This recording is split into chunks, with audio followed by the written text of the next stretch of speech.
Está no ar Plural, um programa com novos pontos de vista.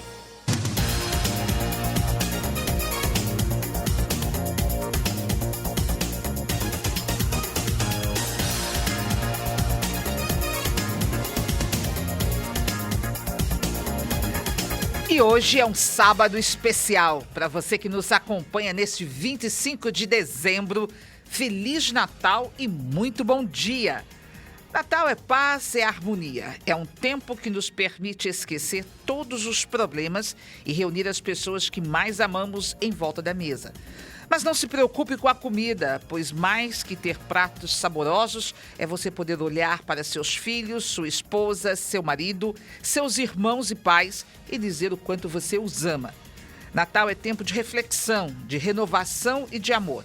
Não importa se você não comprou ou não ganhou presentes, pois o dono da festa é Jesus Cristo. Está no ar o programa Plural, nosso encontro semanal que vai ao ar todos os sábados, das 7 às 9 horas da manhã, aqui na sua Rádio Olinda.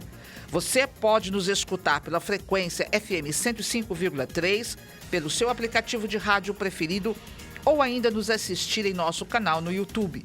Mande também sua mensagem, opinião e perguntas pelo nosso WhatsApp. Anote aí o número 99412-9527. Eu vou repetir, 99412-9527.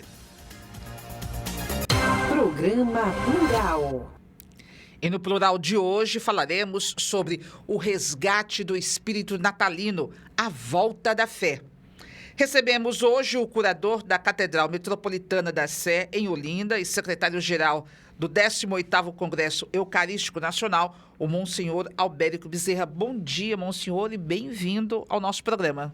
Bom dia, Eliane, bom dia aos ouvintes da Rádio Olinda, aqui aos meus irmãos presentes também. Um abençoado e santo Natal para todos, é o que desejamos. Recebo também da Igreja Batista Shalom, em Recife, o pastor Jean Carlos. Pastor, bom dia, bem-vindo. Bom dia, Eliana, bom dia aos que estão aqui na mesa conosco e bom dia a você que está em casa, um Feliz Natal, aproveite bem o dia com sua família, para a glória de Deus. Tá, e fechando, completando a nossa mesa nesse sábado de Natal, está aqui conosco o sociólogo e professor da Universidade Federal de Pernambuco, Marcos Dornelas. Bom dia, bem-vindo também, professor. Bom dia, Eliana, bom dia, colegas que compõem a mesa, bom dia a todos que nos escutam nesse momento tão especial de tanta reflexão. Ok, vamos lá então, nesse 25 de dezembro, vou colocar a primeira pergunta para vocês, o seguinte, se o Natal mudou, se o sentido do Natal mudou, e se ele mudou, como é que está hoje o verdadeiro significado deste 25 de dezembro? Monsenhor? Nós temos acompanhado muito as palavras, os ensinamentos, e, sobretudo, os gestos do Papa Francisco, nesses últimos tempos, não é? E ele tem nos dito sempre que nós não vamos sair da pandemia do jeito que nós entramos. Então, me parece que este Natal, ainda neste clima pandêmico, graças a Deus, com muita melhoria, mas parece que ele está nos trazendo alguma coisa nova. Se não um sentimento muito profundo, mas pelo menos, alguns comportamentos que a gente consegue perceber, né?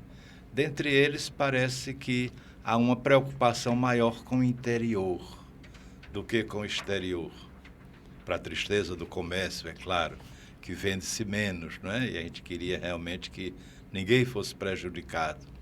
Mas há uma preocupação mais com o interior de cada pessoa, o núcleo familiar, a presença na igreja, ou acompanhar aquilo que a igreja está fazendo pelas mídias. Parece que há alguma coisa pairando no ar.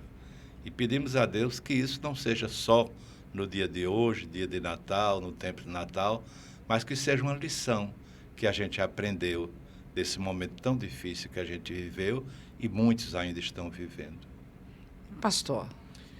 Também percebo nessas palavras o que eu também queria dizer, que há uma reflexão pela data, porque se refere ao nascimento de Jesus, e as pessoas estão introspectivas. E essa situação da pandemia fazem com que as pessoas procurem esse refúgio em Deus, embora que muitas assim não saibam como, mas a referência Natal é o melhor momento para isso, porque o mundo todo está comemorando, e ficar em casa, que já é uma recomendação, estar com a família, estar com os amigos, é o momento desse refúgio e procurar ter esperanças que vai melhorar, que a coisa vai ficar muito melhor do que já está. A gente percebeu já essas melhorias, como o Monsenhor falou, e a tendência é que as pessoas tenham mais esperança. Eu creio, assim, que as pessoas, se realmente ligarem esse dia à pessoa de Cristo, elas vão ter mais respostas das suas perguntas, para as suas indagações, para os seus momentos de crise. E é também a minha esperança que realmente eles encontrem e que o mundo melhore daqui para frente. Professora, a sociologia vê este momento de uma forma diferente, como o Monsenhor e o pastor Jean colocaram? Eliana, eu te diria que, numa perspectiva sociológica, nós vivemos um Natal que tem uma distinção, né? Para usar um pequeno conceito mais simples, a diferença entre expectativa e perspectiva. Nós passamos 2 anos, talvez um pouco mais, com uma expectativa muito grande de que tivéssemos uma vacina funcional, que conseguíssemos voltar a uma certa normalidade. Isso vem caminhando vagarosamente, né? As taxas de vacinação têm aumentado. Então, nós tínhamos, a princípio, uma expectativa e agora nós temos uma perspectiva. O que é que eu quero dizer com isso? Nós conseguimos vislumbrar, a gente vê no horizonte uma perspectiva de que as coisas de fato melhorem, né? Porque a taxa de morte vem caindo, a taxa de internados vem caindo. Então, não é mais uma expectativa, não é somente uma esperança. Agora nós conseguimos ver isso como uma realidade. E então chega para nós o Natal. E com este Natal, a gente tem uma sensação ainda maior de que essa perspectiva cresça, que a gente consiga, de fato, ter um 2022 muito bom, diferente dos últimos 2 anos, exatamente porque conseguimos vislumbrar num grau de realidade evidente, né? Mesmo com as variantes que eventualmente chegam, a gente tem uma preocupação agora em dezembro, mas a perspectiva é muito boa. Então, a gente deve ter um Natal melhor, devemos ter um 2022 melhor.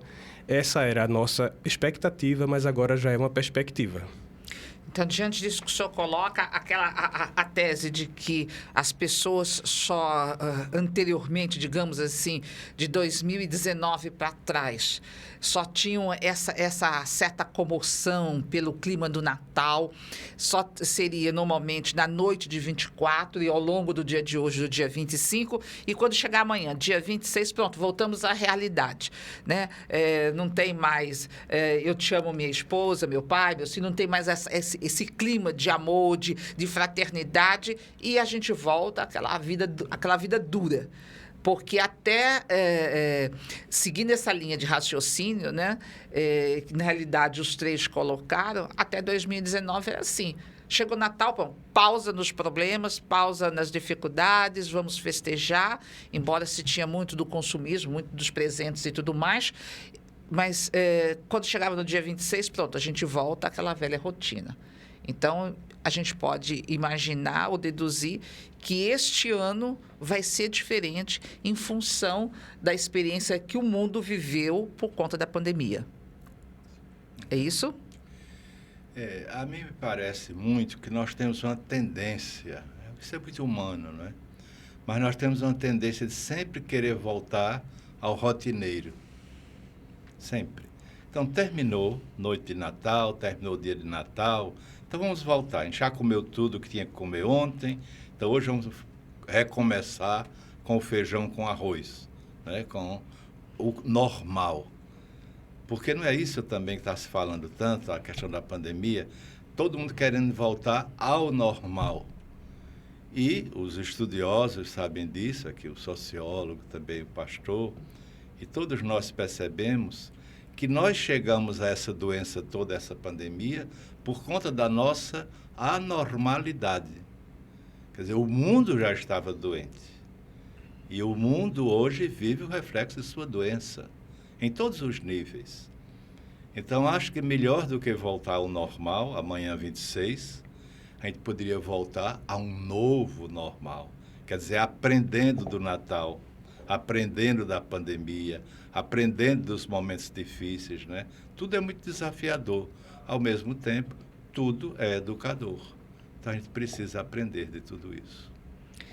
A solidariedade, ela está presente ou as pessoas estão mais voltadas para dentro de si e cuidar dos seus, da minha família? Ou porque eu já perdi alguém nesses 2 anos, ou ficamos doentes, mas assim, aquela questão de você se preocupar com o próximo, ela está mais acentuada?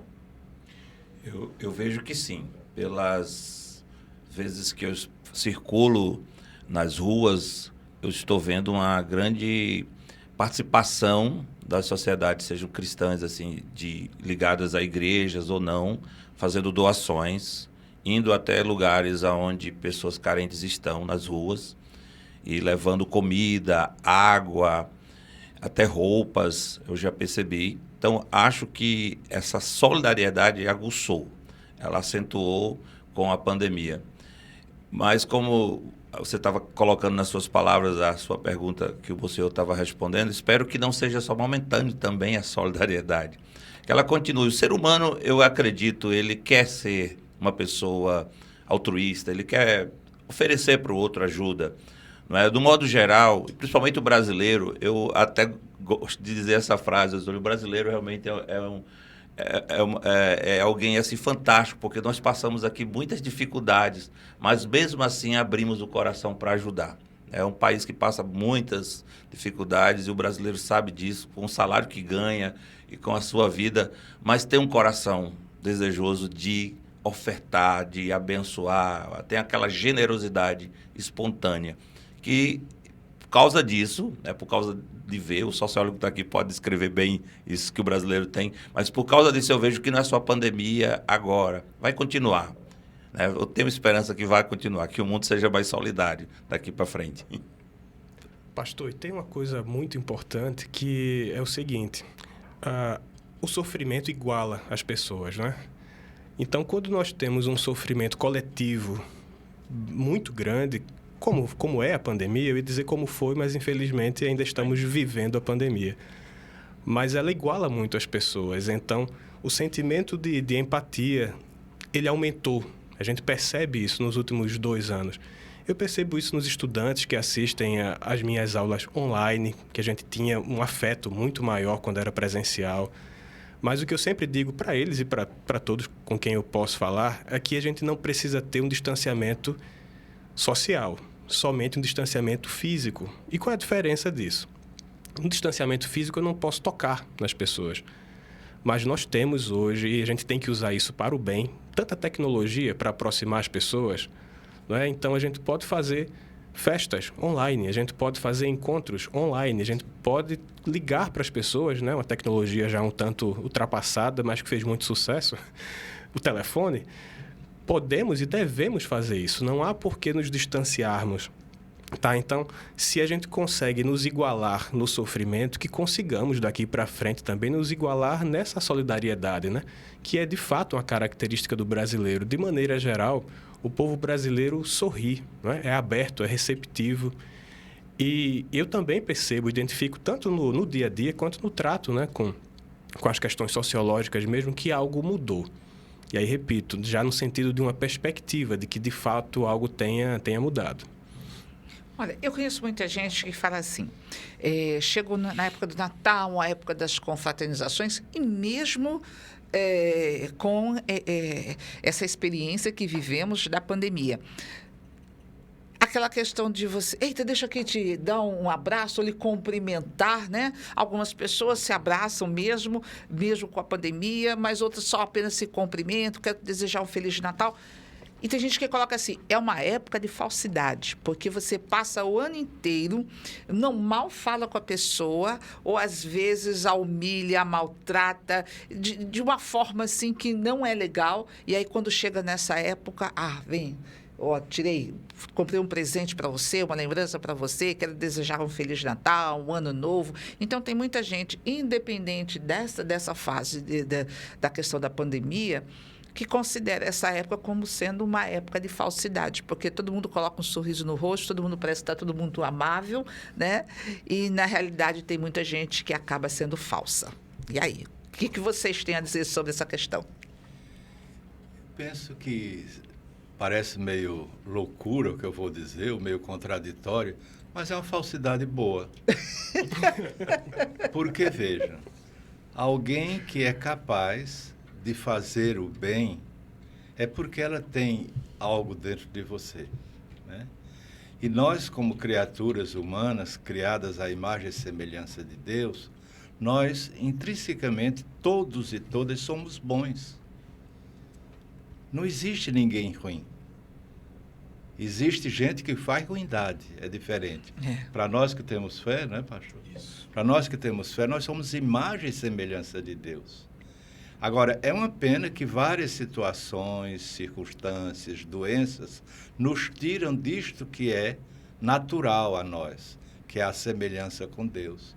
Então, eu acho que expressar isso, mesmo que lá por trás, porque ninguém pode julgar o interior de ninguém, mesmo que lá por trás haja alguma falsidade, mas é uma boa falsidade. Ruim é usar a falsidade para fazer o mal, mas para fazer o bem, ela deixa até de ser falsidade. E uma outra coisa, Elita, me permita, eu acho que há pessoas que me dizem, mas por que fazer festa agora numa situação dessa? Mas a gente não pode também deixar a festa, porque não é simplesmente porque todos nós gostamos de festa, como diz a música popular brasileira, quem não gosta de samba, bom sujeito não é. Ou é ruim da cabeça ou é doente do pé. Mas é porque a festa, para nós também cristãos, ela tem um aspecto de resistência. Nós precisamos, às vezes, parar e dizer, vamos nos alegrar, mesmo em meio à dor, mesmo em meio ao sofrimento. Porque nós cremos que quem vence a vitória é de Jesus. Então, ele venceu a morte. A morte foi vencida pela vida. Então, esse aspecto de resistência nos faz fazer festas, mesmo na dor. Porque a gente acredita que amanhã, 26 de dezembro, não sei como, mas vai ser melhor do que hoje. Porque quem tem a última palavra é Ele. É Ele que veio, que se encarnou, que se tornou um de nós e quis se encarnar dessa forma, não só humana, mas na pobreza, para dizer, olha, é por aí que as coisas recomeçam, a nova normalidade vem por aí. Então, essa esperança, essa perspectiva que Marcos tem nos relembrado, é a esperança cristã. Nós esperamos, como dizia Abraão, contra toda esperança. Sim, concordo e eu penso, a gente precisa pegar esse gancho, pegar essa empolgação e continuar. É a dificuldade do ser humano, como a gente está falando aqui, do dia 26, amanhã, continuarei a mesma pessoa? Se eu melhorei, então vou continuar. Mas é bom a gente se focar nisso, pensar, eu vou aproveitar essa ocasião, a pessoa de Jesus me ensina muito como ser melhor, como eu posso tornar minhas atitudes muito melhores do que elas já foram até agora. Então, na parábola que Jesus fala do bom samaritano, ele foca-se naquele que ajudou. Então, em toda a parábola, ele diz assim, aquele samaritano fez diferente dos demais, mas ele não criticou os demais, no caso, o sacerdote e o escriba, e nem falou dos ladrões, dos malfeitores que espancaram aquela pessoa que foi vítima daquela crueldade. Ele se focou no gesto do samaritano. Então, precisa que o ser humano foque-se. Eu vou melhorar, não é só apenas por causa do Natal. Mas eu tenho um problema, por exemplo, de relacionamento familiar, porque eu estava lembrando, o Leandro Carnal, filósofo, ele disse que os maiores problemas que se chegam nos consultórios de psicologia é com a família, envolve a família, não tem jeito. É sempre a família por trás. De alguém que foi maltratado, desamparado. Então, é alguém que sofre um trauma familiar. Então, se a família está junta, aquele momento de festa, da troca do presente, por que não também parar e fazer uma reflexão de dizer, vamos nos perdoar também, né? Aproveitar esse momento, vamos saber o que aconteceu, que nossos relacionamentos desgastaram, o que houve entre nós. Então, vamos aproveitar o ensejo, pedir perdão e amanhã, se caso acontecer, peçamos perdão outra vez. Peçamos perdão para que nunca acabe o espírito natalino, vamos dizer assim, essa coisa da mágica do Natal, mas que é de Jesus, na verdade, né? Então, Jesus é além disso, é além do que se comemora o dia dele. Ele é a pessoa viva em nós todos os dias para mudar isso. É só a pessoa desejar essa mudança que ele realiza. Eu queria comentar um pouco a fala do Monsenhor, que eu gosto muito dessa questão da falsidade ou da sinceridade, que, na verdade, a sinceridade ou a verdade é simplesmente a repetição de um certo padrão de fala, né? Ou de agir de uma certa maneira falsa ou de uma maneira sincera. Tem um sociólogo estadunidense que ele fala o seguinte: quando nós definimos uma situação como real, ela é real nas suas consequências. Para colocar de maneira simples, se eu digo, Eliana, o nosso banco, que nós temos lá, o nosso dinheirinho guardado, nossas economias, ele vai quebrar. E aí Eliana espalha para mais 5 pessoas essa informação e essas 5 para mais 50. E dentre essas pessoas, várias têm dinheiro neste banco e elas vão lá e sacam o dinheiro do banco. O que é que acontece com o banco? Ele vai quebrar. Vai quebrar. E aí eu, que criei um boato, que a gente chama hoje de fake news, né? Acabou este boato criando uma consequência real. Era uma mentira, mas ele criou um fato. Então, invertendo esse argumento, se eu defino aquela falsidade como real no Natal, se eu vivo ela também no dia seguinte, no dia 26, se eu vivo ela mais uma vez no dia 27, e assim eu vou vivendo esta suposta falsidade, num dado momento ela vai virar uma renovação na vida desta pessoa. Então, o que aparenta ser, o que parece ser uma falsidade, e de fato as pessoas falam muito isso, está dentro do imaginário do Natal também, né? A questão de que seria uma falsidade. Mas em termos históricos, em termos sociológicos, em termos religiosos também, evidentemente, o Natal implica uma renovação e a gente precisa disso. Há um sentido do Natal que é importantíssimo, né? De que, como diz a música também, o ano termina e nasce outra vez. Então, é preciso, quando esse ano terminar e renovar-se, que a gente esteja também renovado com esse ano, com a nova proposta, né? Então, nós fazemos isso no nosso dia a dia. O Natal, ele marca, né? Ele é um evento religioso, ele é um evento de renovação da vida das pessoas. Mas mesmo sendo um evento de renovação, é também um evento de contradições.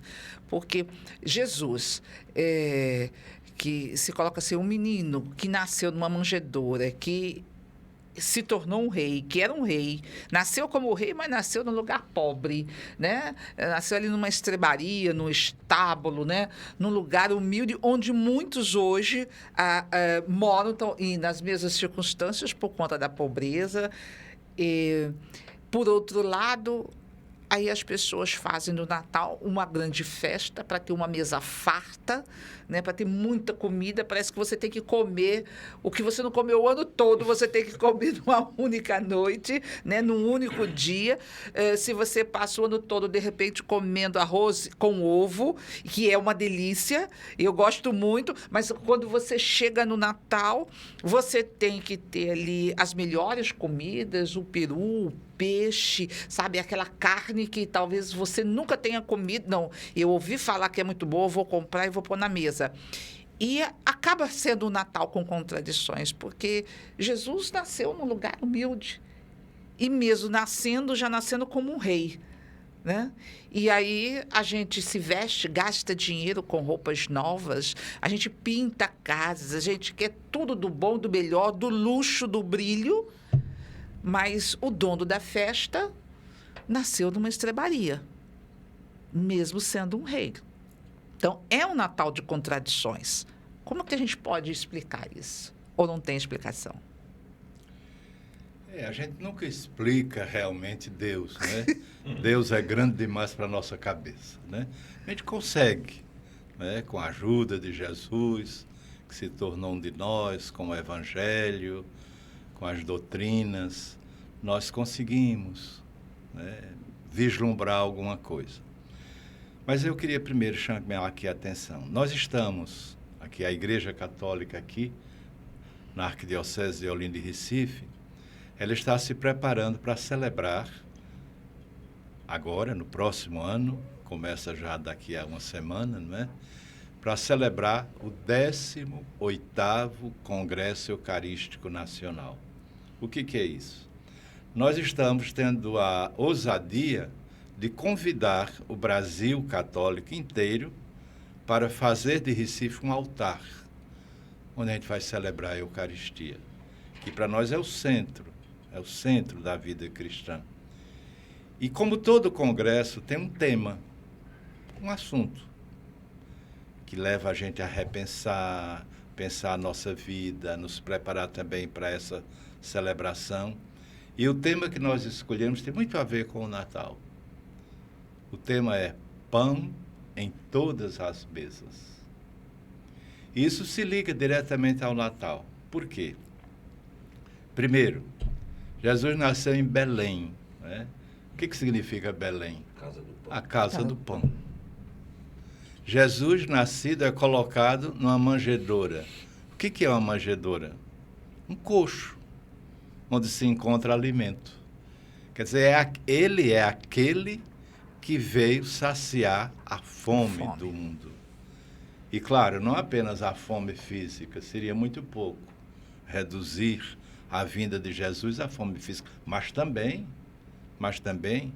há outras fomes também. Então, parece em Deus, diante da vida que a gente leva, tudo meio contraditório. E por quê? Porque nós não vamos pelo caminho dele. O problema está aqui. O contraditório é porque nós escolhemos outros caminhos. E só existe um caminho, que é ele. Eu sou o caminho.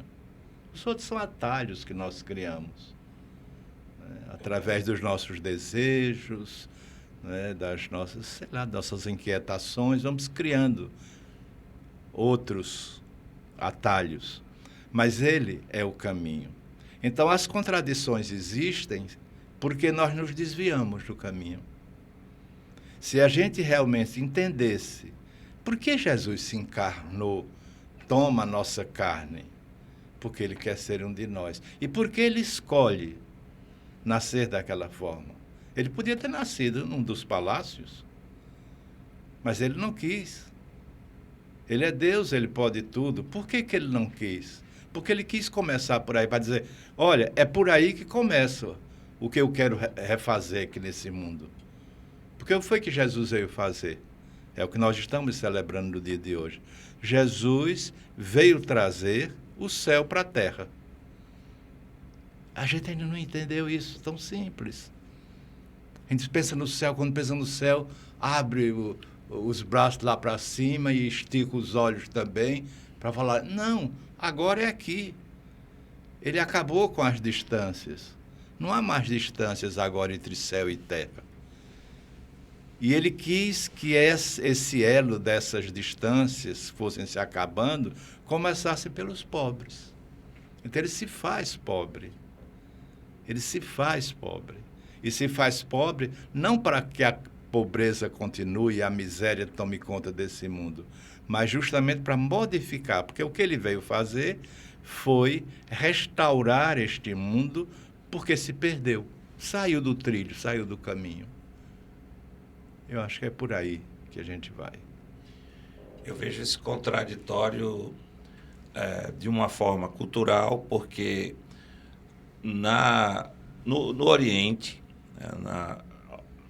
em Israel, na terra de Jesus mesmo, a comemoração, o judeu em si, a comemoração de aniversário, não sei se ainda hoje é assim, o sociólogo está aqui pode me ajudar, se o judeu ainda faz ênfase nisso, porque ele não fazia. Né? Essa coisa de comemorar o aniversário é muito ocidentalizado. Então, é uma prática que na Bíblia fala, por exemplo, de Herodes comemorando, mas ele era um romano, ele comemorando o aniversário. Mas um judeu, ele não tem a prática de comemorar o seu nascimento. Então, Jesus não teve registro dele falando assim, isso aqui é o dia que eu nasci, vamos comemorar. Mas tem o registro da sua morte. E aí, quando ele faz uma refeição, que foi uma refeição, eu creio que foi uma mesa bem farta, e ali também estava presente o pão e o vinho, porque é de costume do judeu, ele aproveita o ensejo para mostrar naquele pão que é o corpo dele, e o vinho representando ali o seu sangue. Aí ele fala da morte, anunciai a minha morte. Então, a gente tem essa situação da tradição que nós comemoramos aniversário. Então, não vemos Jesus fazer isso, aí fica aquela situação, né? Mas será que não estamos indo de contrário ao que a Bíblia ensina? Mas não é bem o contrário. É que vamos aproveitar esse ensejo da situação do Natal e que Jesus de fato nasceu, a gente tem que se focar nisso. Ele realmente nasceu, não sei o dia, né? Historicamente a gente não sabe, mas nasceu. E isso é o que mais importa. Nasceu para trazer ao mundo a esperança, a salvação, a realização da redenção da humanidade nele, quando ele foi para a cruz. Nós cristãos, eu faço muito ênfase nos domingos, os primeiros domingos do mês, em que nós fazemos a ceia do Senhor. Então, ali, a gente sempre lembra a morte de Cristo, por causa do resultado que ela traz. Mas o Natal, bom lembrar porque ele veio. Ele nasceu de forma em que ele tornou o seu nascimento a forma legal, porque ele não apareceu, ele não surgiu do nada, ele veio como criança, então nasceu, essa é a forma de vir à existência, porque da forma maligna, Satanás ele não nasceu, ele veio ao mundo, então possuindo uma serpente, e aí Jesus, ele quando está dizendo lá em João 10 que ele não é salteador, ele não é um enganador, ele veio pela forma correta, ele passou pela portal do nascimento, ele traz em si toda a legalidade. Eu precisei nascer para viver como homem, para sentir a dor de vocês, sentir o que vocês sentem, de toda a necessidade, e aí eu vim suprir. E naquele banquete da ceia, Jesus estava com o pão para dizer, eu sou esse pão, como o Monsenhor falou. Então, está nele aquilo que sacia a alma humana. Vamos ter natais fartos, poderemos ter as mesas mais requintadas, mas podemos ainda estar com fome de alma, com fome, né, interior. Mas só Jesus, se a gente entender, se focar nele, o propósito por que ele veio, aí essa fome vai ser saciada na pessoa dele. Tem um aspecto da contradição que eu queria ressaltar. E vendo uma pesquisa ainda hoje pela manhã, eu vi o quanto o Brasil é desigual, né? De maneira geral, assim, em números mais abertos, né? 10% da população brasileira concentra 59% da renda do Brasil. Poxa, então isso é gritante, né? É uma contradição econômica terrível. Entretanto, quando nós olhamos quem mais doa alimento, dinheiro, inclusive afeto, nós vemos que são os pobres que trocam esse tipo de apoio social e de apoio financeiro. Daí a gente consegue, fazendo um gancho com a questão religiosa mesmo, do Cristo, né? Então não faria sentido que Cristo fizesse diferente, não é? Quando ele vem ao mundo como uma pessoa pobre, a gente diria hoje, na nossa definição sociológica, miserável mesmo, né? Ele era mais do que pobre. Refugiado. Refugiado. Então, aquela condição ela só é contraditória quando nós olhamos de uma perspectiva elitista, né? Mas as religiões, eu até me lembrava aqui, o Buda, quando ele migra, quer dizer, a religião budista migra da Índia para a China, acontece uma adaptação interessante. O Buda indiano, ele é magrinho. E o Buda chinês, ele é bem fortinho, bem gordinho. Por quê? Porque lá na China, o símbolo da felicidade era justamente ser naquele biotipo. Enquanto na Índia, o status de felicidade era ser magrinho. Então, o que a gente pensa enquanto contradições, aí eu pego um gancho na fala do pastor, são aparentes contradições, né? Mas não há exatamente uma contradição nas práticas sociais, nas práticas culturais. Elas são somente diferentes, né? Existem vários povos com várias práticas culturais e várias práticas religiosas. Então, são manifestações daquele mundo. Mas, voltando ao começo da minha fala, existem contradições econômicas fortes que precisam ser combatidas, evidentemente. E o Natal é um momento de pensar sobre elas, observá-las. A gente vê isso no dia a dia. O Brasil tem uma desigualdade evidente, então é preciso ver, combater e tornar isso como parte de uma prática social, evidentemente não apenas no Natal. Mas, por outro lado, por exemplo, aquele que não tem uma mesa farta, ou talvez que não tenha nem o que comer, muitos dizem, eu não tenho nem por que comemorar o Natal. Que Natal é esse que eu não tenho comida na minha mesa? Vou depender do pão que eu vou ter que estar pedindo, né, na rua. Ou alguns já sabem, em alguns pontos da cidade, que nesta época do ano, aquelas pessoas que costumam ajudar a distribuir sopa ao longo do ano, neste Natal, elas distribuem alguma coisa mais especial além da sopa. Mas, para muitos, eles vão dizer, Natal, para mim, está todo mundo festejando, roupa nova, presente, viajando, todo mundo numa alegria. E eu tenho o quê? Eu não tenho nada. Então, muita gente ainda está muito longe de poder entender, conhecer e saber que o Natal, o motivo da festa, né, o que ela representa na pessoa de Jesus. É porque o modelo que a sociedade impõe é outro, né? Esse modelo de fartura, de ter mais, de ter cada vez mais, esse é o modelo imposto. Quando Jesus vem para mostrar o contrário, não é por aí o caminho. Inclusive, isso é pecaminoso.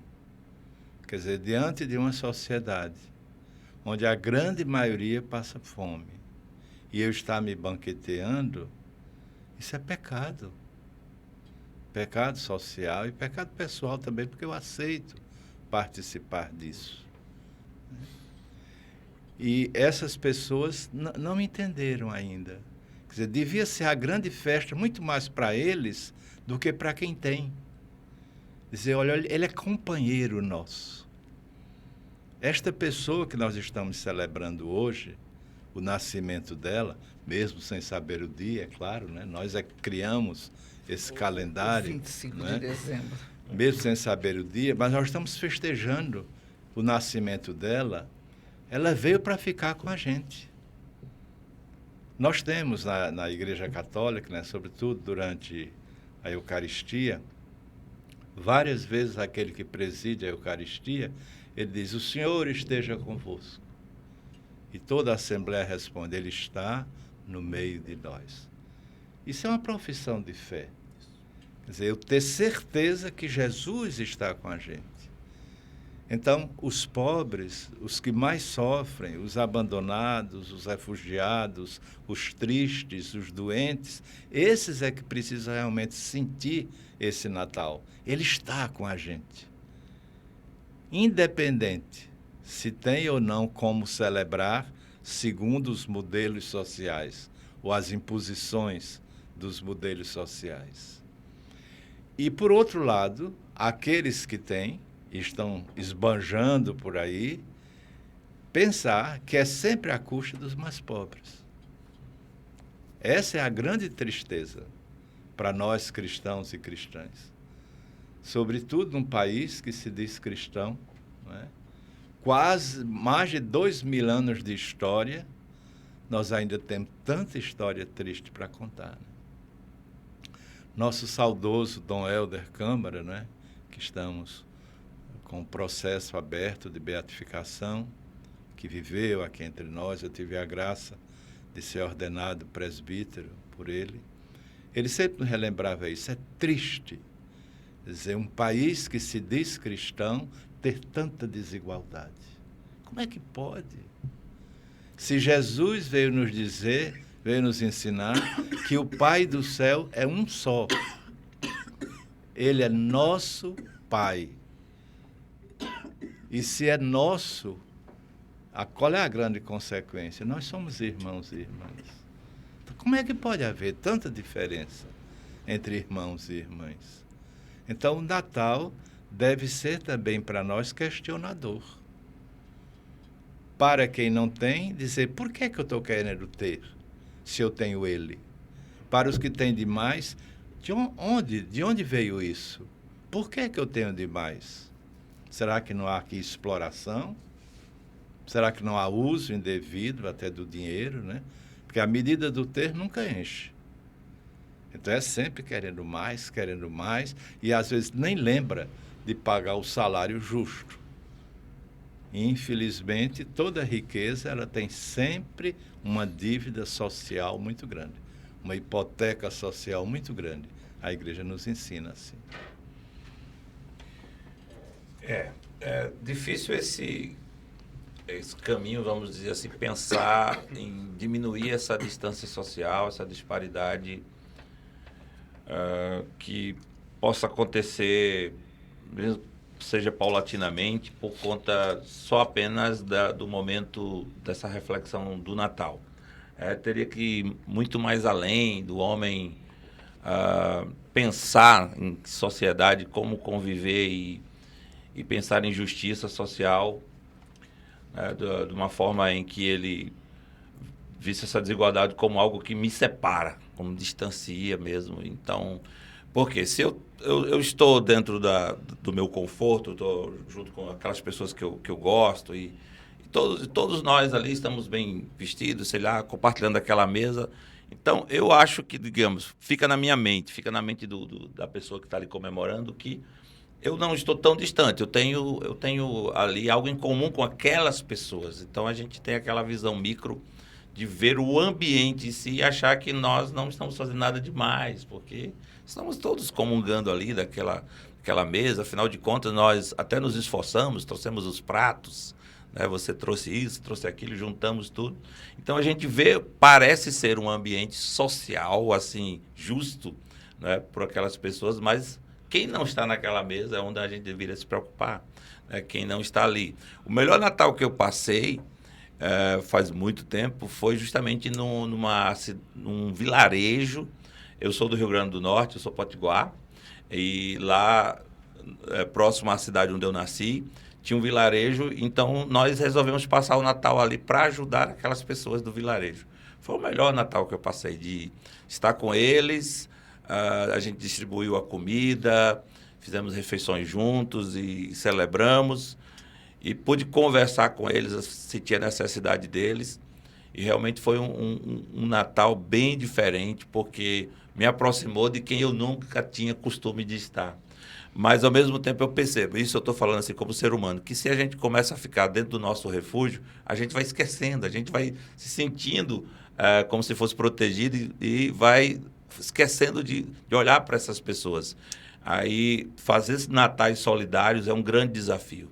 Não é só um desafio para a igreja, né? Então, falando aqui como pastor, é um desafio para a sociedade em si. Os natais que sejam mais solidários. Glória a Deus, graças a Deus, que a gente acompanha algumas reportagens, depois, como vamos ver, né, hoje e vamos ver amanhã, pessoas que foram às ruas, não passaram o Natal em casa com a família e levaram pão, levaram comida e abraçaram pessoas ali. A pandemia, por um tempo, essa coisa de não poder abraçar, de não poder chegar junto, dificultou, mas eu acho que está trazendo de volta. As pessoas, eu creio, vão às ruas, sim, para tentar diminuir isso. Resolve tudo? Não, mas a gente tem que fazer alguma coisa. Tem que começar a fazer. O pouco que a gente fizer já vai ajudar, né, para uma situação melhor lá na frente. Tem uma coisa importante que faz parte do Natal também, é o sentido, né? Que é isso que a gente está, de alguma maneira, tratando nessas falas. Será que existe um sentido, um significado para o Natal? Se há esse sentido, ele se complementa, ele se realiza em família ou ele se realiza numa coletividade maior? A gente tende aqui no Brasil a viver algo como a gente poderia chamar sociologicamente, né, de um certo familismo. A gente fica muito preso às nossas famílias. Isso tem um lado bom e tem um lado ruim, como tudo na vida. O lado bom é que mantém para nós um senso de realidade bastante seguro. Para dar um exemplo, se eu ando todos os dias de automóvel, eu não vejo como as coisas funcionam, evidentemente, dentro do metrô e do ônibus, certo? Então, eu não vou ver as pessoas pedindo um auxílio, eu não vou ver as pessoas vendendo alguma coisa dentro dos coletivos. Eu estou mais ou menos protegido. E depois de algum tempo, aquilo vira uma realidade para mim. Isso não é uma invenção sociológica, é uma percepção que a gente tem no nosso dia a dia. É como se não houvesse o outro. Né? O outro resumisse apenas a minha mãe, meu pai, meus filhos, aquelas pessoas que estão próximas. Então, como nessa reflexão que o pastor fez, quando eu destaco o meu Natal e faço dele absolutamente diferente, de alguma maneira eu encontro um outro sentido para aquela festividade. Então, quando eu falo em festa, quase sempre no Brasil a gente pensa em esbanjar para realizar uma festa, né? Mas o sentido da festa, e neste caso, principalmente do Natal, o sentido certamente é outro. E ainda que a gente não pense no sentido religioso estritamente cristão, há outras religiões, inclusive, que comemoram suas festividades em dezembro também, em termos históricos, né? A natureza se transforma, então vários povos em dezembro fazem suas comemorações em relação ao sol, à primavera, a mudança das estações de uma maneira geral. Então, existe algo que a gente poderia dizer que é um espírito natalino, a gente fala aqui enquanto cristão, mas há um outro espírito, que é um espírito da própria natureza, dessa renovação, de mudança, e que acontece, né, nesse mês de dezembro. Evidentemente, a gente tem aqui na nossa cultura essa limitação, eu diria, né? É uma limitação de enxergarmos a realidade como algo simplesmente muito próximo a nós. Ok, gente, nós vamos fazer uma pausa, vamos a um rápido intervalo e a gente volta rapidinho mesmo, mas rapidinho. Você está ouvindo o programa Plural.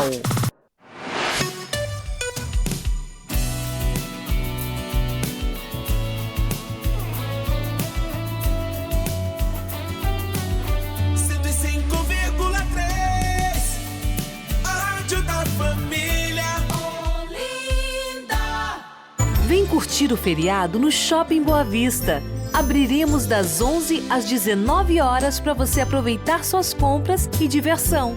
Vem pro Boa, Shopping Boa Vista, o shopping do coração da cidade. A Rádio da Família, 105,3. Aqui de frente pro mar, onde tudo é feito pra você sentir novas emoções. Shopping Pátio Olinda. Um sonho, um presente, um carinho, onde tudo é feito pra encantar você. Você merece tudo isso.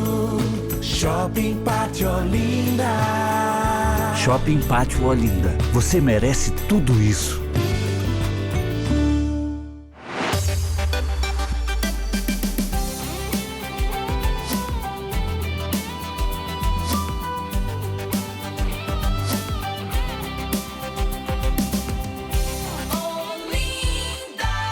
Você ouve Plural na Rádio da Família. E nesse sábado, 25 de dezembro, o tema do Plural é o resgate do espírito natalino, a volta da fé. Aqui no estúdio, participando do programa, estão o curador da Catedral Metropolitana da Sé, em Olinda, e secretário-geral do 18º Congresso Eucarístico Nacional, Monsenhor Albérico Bezerra. Da Igreja Batista Shalom, em Recife, o pastor Jean Carlos. E o sociólogo e professor da Universidade Federal de Pernambuco, Marcos Dornelas. Bom, o seguinte, a gente pode dizer que as boas novas do Evangelho perdeu lugar para a figura do Papai Noel e do consumismo no Natal? Ou por conta da pandemia, esse quadro mudou? Eu penso que não é só por conta da pandemia, porque isso já vinha, não é? Um exemplo bem simples, né? As ornamentações das casas comerciais, sobretudo os shoppings que começam primeiro, né? A figura de Jesus não aparece. Quer dizer, o aniversariante está ausente. Não tenho nada contra Papai Noel. Inclusive, ontem celebramos na Igreja Católica São Nicolau, que historicamente vem por aí, a história do Papai Noel, né? Mas cadê o aniversariante? Eu tenho impressão, e aqui é maldade minha, vocês me perdoem, né? Eu tenho impressão é porque a figura de Jesus incomoda. E isso é muito bom. Incomoda a figura de Jesus. E mais ainda, o que ele ensinou, transmitiu e quer que a gente viva. Eu lembro aqui um fato, querendo citar mais uma vez Dom Helder Câmara. Dom Helder tinha uma amiga lá no Rio de Janeiro, muito rica, muito amiga dele, e do final de ano, como sempre fazem aqueles que têm dinheiro, né? Ela, muito amiga de Dom Helder, pegou um envelope meio recheado, né? Disse: Dom, aqui para o senhor utilizar com seus pobres. Dom Helder olhou para ela e tinha intimidade e disse: é para mim mesmo? Ela disse: é para o senhor usar como o senhor quiser. E ele disse: me desculpe perguntar mais uma vez, posso utilizar como eu quiser? Ele disse: claro, Dom, é seu o dinheiro. Ele disse: então vamos fazer o seguinte, abriu o envelope, não sabia nem quanto tinha, mas começou a distribuição. Olha, aqui você vai dar para o seu jardineiro, que está com um problema sério, está com um filho doente, precisa tratar. Aí pegou outra parte. Aqui é para a sua cozinheira, que está com dificuldades em casa, o salário que ela está ganhando não dá. E foi distribuindo o dinheiro recebido com aqueles mais próximos daquela mulher que tinha dado o presente para ele. E no final, a mulher escandalizada com a atitude de Dom Helder, que é a atitude de Jesus, a mulher olha para ele e diz: o senhor realmente é comunista. E aí nasce aquela famosa frase que Dom Helder repetia tanto, né? Se dou comida aos pobres, me chamam de santo. Se pergunto por que eles passam fome, me chamam de comunista. Então, o espírito do Natal, né, que Marcos estava lembrando, ele tem que incomodar a gente. E eu tenho a impressão que é por isso que se foge de apresentar até a figura. É muito mais simpático apresentar um trono bonito, com um velho sentado distribuindo presentes, do que apresentar um menino deitado no coxo porque não tinha onde nascer. Isso incomoda. A pobreza incomoda. Incomoda, não é? Então, o que a gente faz, muitas vezes faz para se ver livre. Eu vou dar aqui para eu me ver livre, para ver se melhora a situação. Então, junto a essa solidariedade, que eu acho que a pandemia nos ajudou muito, que a gente vê muito presente, sobretudo no Natal, aparece muito claramente e concretamente essa solidariedade, essa ajuda, é ótimo, porque a fome não pode esperar. Está com fome hoje, tem que comer hoje, porque pode morrer de fome. E tanta gente está morrendo de fome pelo mundo afora. Mas junto a esta comida que se dá, eu tenho que oferecer possibilidades para que haja mudanças. Se para nós também espiritualmente nós precisamos de mudanças, não é? De conversão, e todo dia a gente precisa se converter, também aqueles que estão passando necessidade precisam de uma mudança. Então nós precisamos lutar por políticas públicas que ofereçam condições para essas pessoas encontrarem saída na sua vida.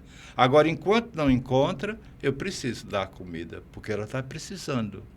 É aquela velha história, né? Não é só dar o peixe, é ensinar a pescar. E eu até acrescentaria, não é só ensinar a pescar, é oferecer condições para que ele possa vender o peixe pescado com dignidade, sem ter atravessadores, sem ter ninguém explorando. Então, o Natal deve também nos levar mais além da solidariedade. O gesto é lindo, sair noite de Natal. Imagine alguém que deixa sua mesa farta para ir lá no centro do Recife, por ali, para dar comida a quem está. É uma coisa lindíssima. Né? Agora, há uma outra necessidade dessa mudança. Essa pessoa não pode continuar ali esperando o outro Natal. Nós já estamos ali no canal da Jequitinhonha, né? Eu passo todo dia por ali. Já está se enchendo de gente. Porque se enche nas várias festividades. Tem o Natal, tem o Dia da Criança, tem Dia das Mães e por aí vai. E como tem muitas festas, alguns já estão morando ali. Exato. Mas é para ficar daquele jeito? E o grande problema, eu acho que a grande interrogação nossa tem que ser essa. É assim que deve ser? Porque há muita gente que repete, Eliana, dizendo assim, mas sempre foi assim. Olha, um cristão diz um negócio desse, é triste. Não diga sempre foi assim, diga, está sendo assim, mas não pode continuar assim.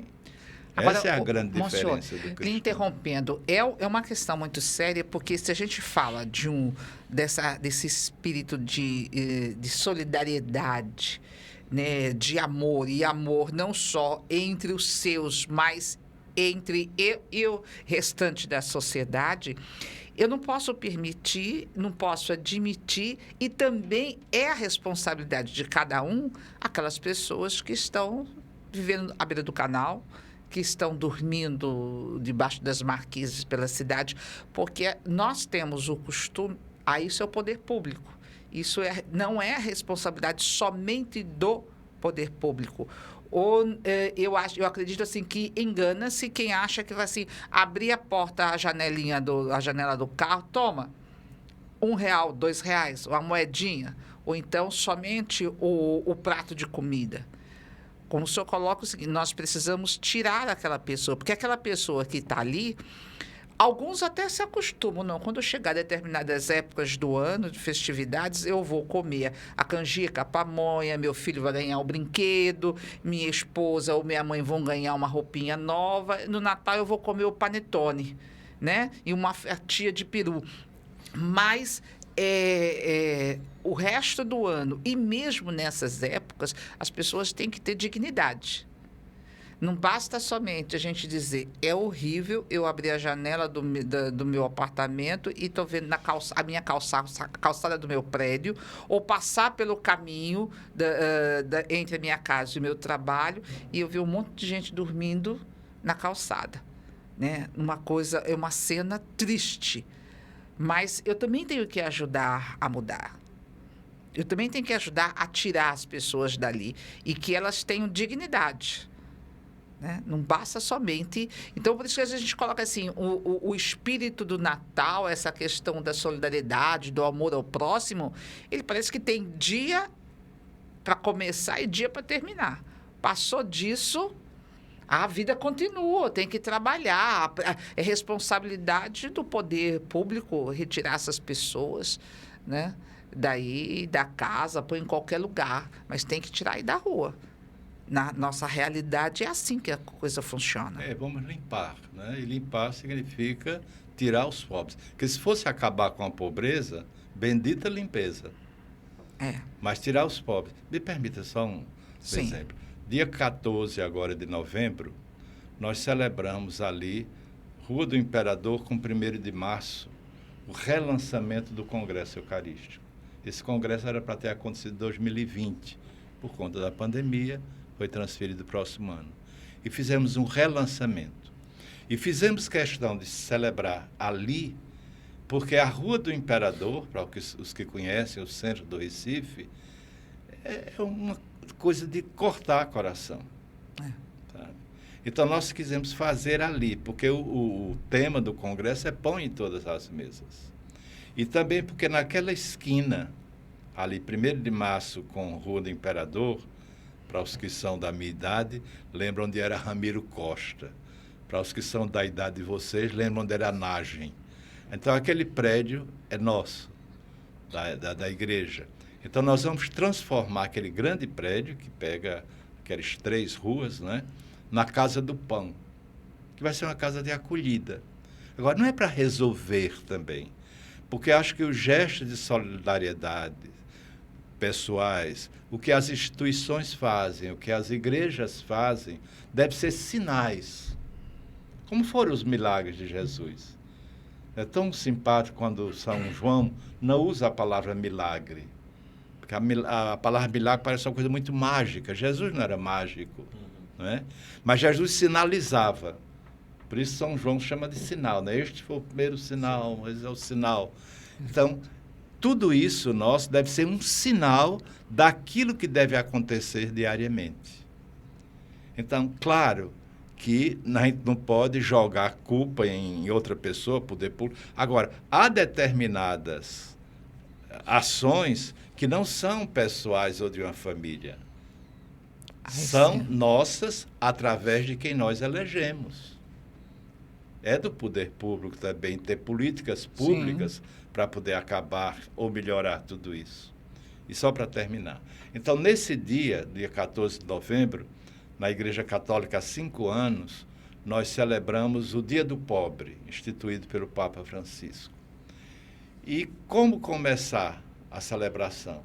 Nós fizemos um almoço com aqueles pobres que moram por ali na Rua Imperador. Apareceram 400.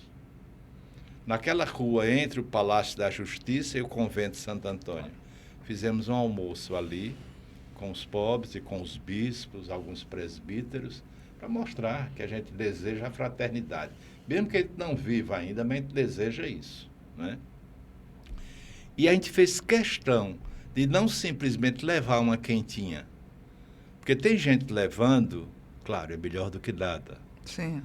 Mas jogar do carro, porque não tem coragem de chegar perto do pobre, sabe? Ou então, toma aqui, abre um pedacinho do vidro do carro e entrega por aqui.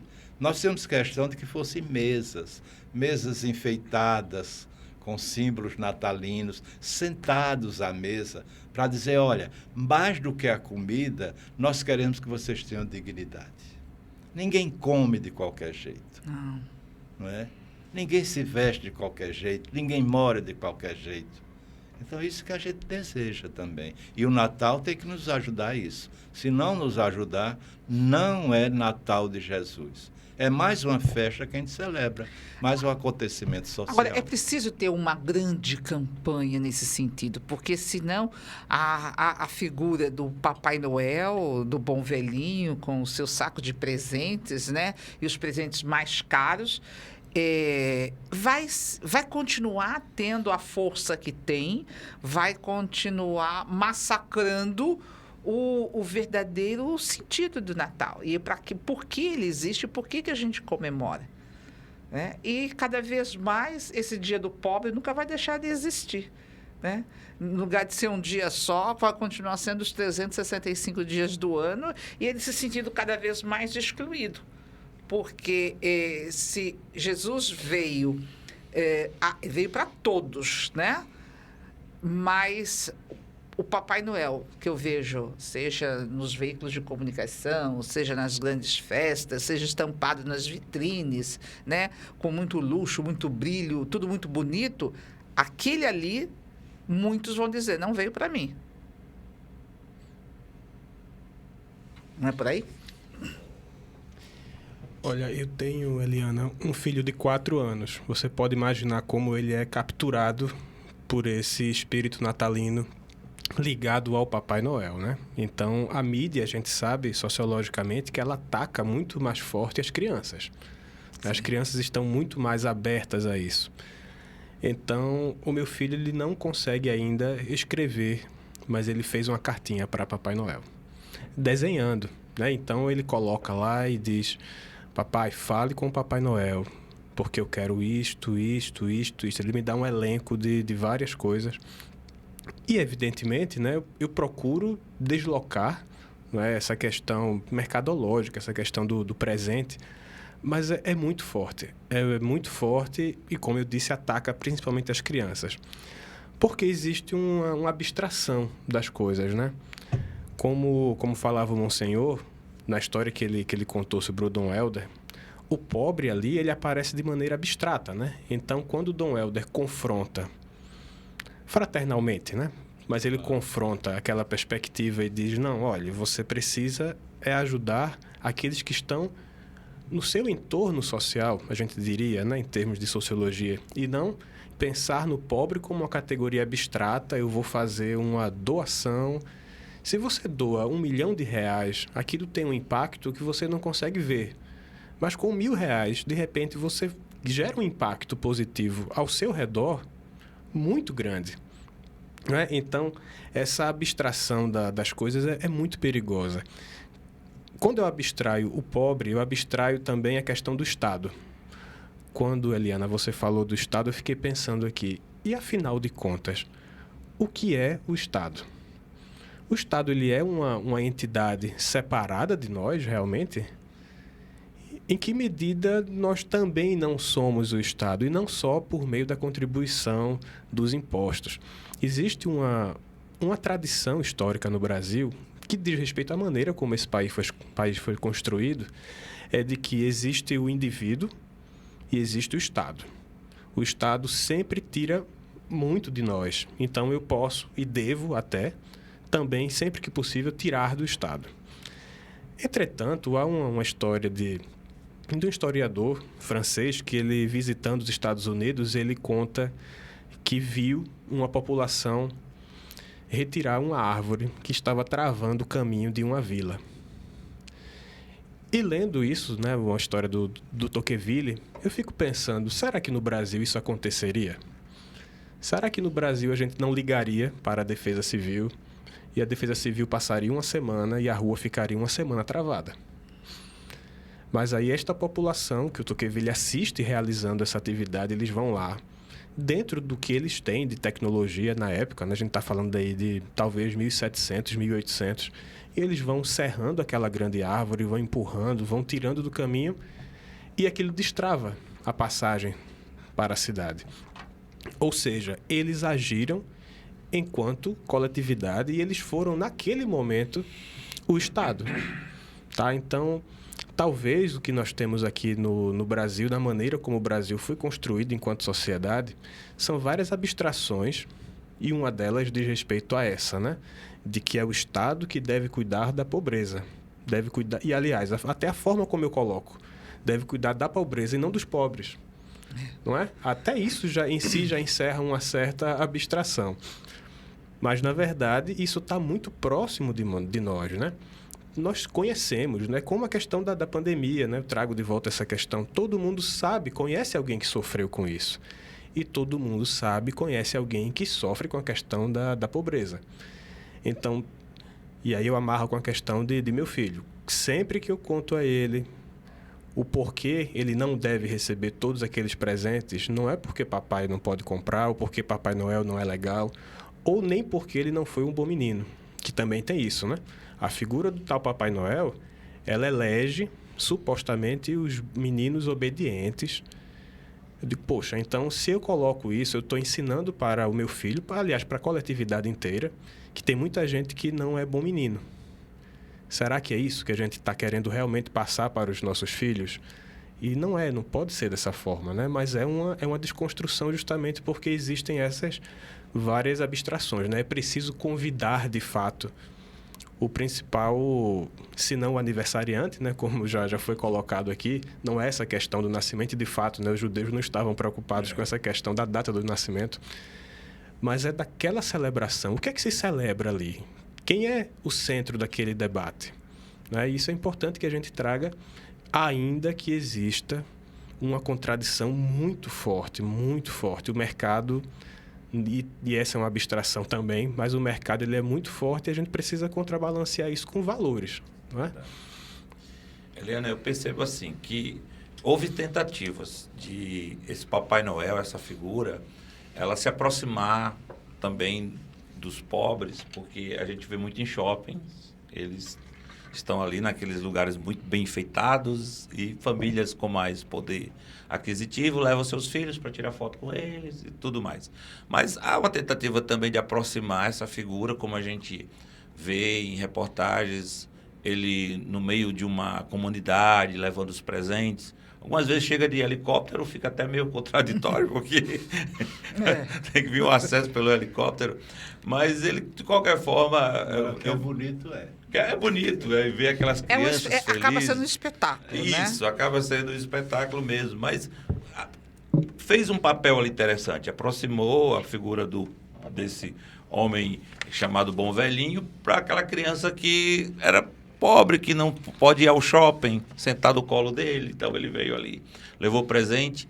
E o que você falou sobre a dignidade, como a gente estava fazendo essa análise. Aquele que está lá no canal esperando a doação, digamos, ele também não pode pensar, fazer uma reflexão, eu posso sair daqui, eu posso sair dessa situação, eu posso melhorar de vida. E eu estava lembrando da Coreia do Sul, que depois da guerra, em 59, aí começaram os anos 60, a Coreia começou a passar por umas mudanças interessantes, porque o evangelho contribuiu, não é? Então o cristianismo, de certa forma, devolveu essa dignidade e existia um número muito grande de favelas que foram diminuindo, e hoje, assim, a Coreia ela é um bom exemplo de uma igualdade social sem ser um país comunista, né? Então, com as pessoas vivendo, a grande parte da população, claro que também a gente tem que analisar as dimensões, é muito pequena a Coreia, né?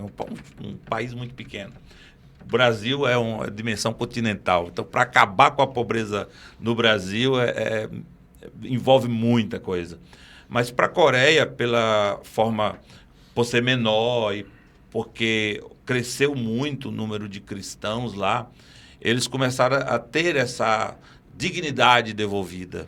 Então, eles buscaram isso e eles começaram a pensar de como fazer agora o país crescer em conjunto. E cresceu, de fato, é uma grande potência, cresceu. E eu estava lembrando de que uma situação que aconteceu no mundo inteiro, que envolveu crise econômica e que a Coreia também sentiu essa crise, eu não lembro que ano foi aquilo, foi na década, eu acho que 2000 aproximando de 2010, da década de 2000 a 2010, eles precisaram, a população teve uma consciência, sem o Estado pedir, a população foi lá e doou joias. Pessoas tiraram do seu uso pessoal, joias, aquilo que eles podiam contribuir para o país não quebrar. Esse pensamento coletivo assim, não acontece em todos os lugares. Vem fruto de uma transformação do ser humano, em cada ser humano, com essa dignidade de volta. Então, em Atos, a gente tem uma narração interessante de Pedro e João, os apóstolos passando no templo e vendo ali um mendigo que 40 anos pedia esmola. E quando ele foi curado, a gente não só vê um homem que parou de pedir esmola, mas um homem transformado, com sua dignidade de volta. Ele com a possibilidade de trabalhar, de realmente ganhar o seu próprio dinheiro, sem precisar viver à custa do outro, né? De pedir, de implorar a misericórdia do outro, que não é ruim ter misericórdia. Mas como você falou, será que um dia haverá uma reação também do próprio ser humano de dizer, eu não quero mais viver dessas condições, e eu vou procurar de forma digna e encontra. E com a pessoa de Jesus, que ele é o centro aqui desse debate, né? Tem a ver com ele, com a pessoa de Jesus, o homem consegue essa dignidade de volta. O que me chama a atenção muitas vezes é o fato seguinte, que você envia um cartão ou a mensagem, né, pelas redes sociais, já que estamos na era da tecnologia, mas está escrito lá, Papai Noel, que Papai Noel lhe traga saúde, paz, amor, sabedoria. Quer dizer, Papai Noel vai lhe trazer alguma coisa que não cabe a ele dar, que não vem com ele. Só quando se coloca lá, ó, Papai Noel lhe traga, lhe dê amor, lhe dê paz, lhe dê sabedoria, lhe dê a segurança. Já é uma contra. As pessoas acabam misturando, acho que às vezes sem entender de fato, né? Papai Noel não é o dono da festa, ele não vai lhe dar aquilo que ele não pode dar, porque tudo isso quem pode te dar é o verdadeiro aniversariante, o dono da festa. E que as pessoas não buscam a ele, mas preferem o tal do bom velhinho, né? Do Papai Noel. É mais fácil. Somos cheios de contradições. Somos, sim, mas me permitam repetir, que eu acho que água mole em pedra dura, tanto bate até que fura, né? As nossas contradições são sempre frutos do nosso não seguimento a Jesus. Sempre é isso. Sempre. Quer dizer, nós temos o caminho é este, e a gente quer ir por aqui. Né? E o pior é que a gente ainda diz, não, mas eu sou cristão, sou seguidor de Jesus. Como se você está por outro atalho ou por outro caminho? Como é que pode, né? Mas eu queria só, a partir do que Marcos falou, né, aquele exemplo tão bonito daquela vila lá, dos moradores, que eu acho que nós precisamos, aqui e acolá, de fazer isso. Agora, precisamos ter o cuidado de não tomar o lugar de quem, por obrigação, tem que fazer. Aqui um exemplo, pelo menos da nossa igreja, né? Nas igrejas também evangélicas temos também. Mas a Igreja Católica, ela foi durante muito tempo detentora de hospitais, de escolas, universidades, ainda hoje, muita coisa, não é? Agora, por que isso no começo? Porque o Estado não fazia. Então, eu acho que a igreja, ou outras instituições, elas podem ser subsidiárias. Quer dizer, não estão fazendo, e havendo necessidade disso, nós vamos fazer. Me desculpe eu repetir mais uma vez, Dom Helder. Nós estamos numa rádio onde ele tinha um programa diário, tão bonito, chamado... Né, era um programa diário. Dom Helder tinha às 7 horas da manhã. Um olhar sobre a cidade. E realmente era bonito, porque ele falava da realidade que ele via. Dom Helder não tinha carro. Foi a opção dele, né?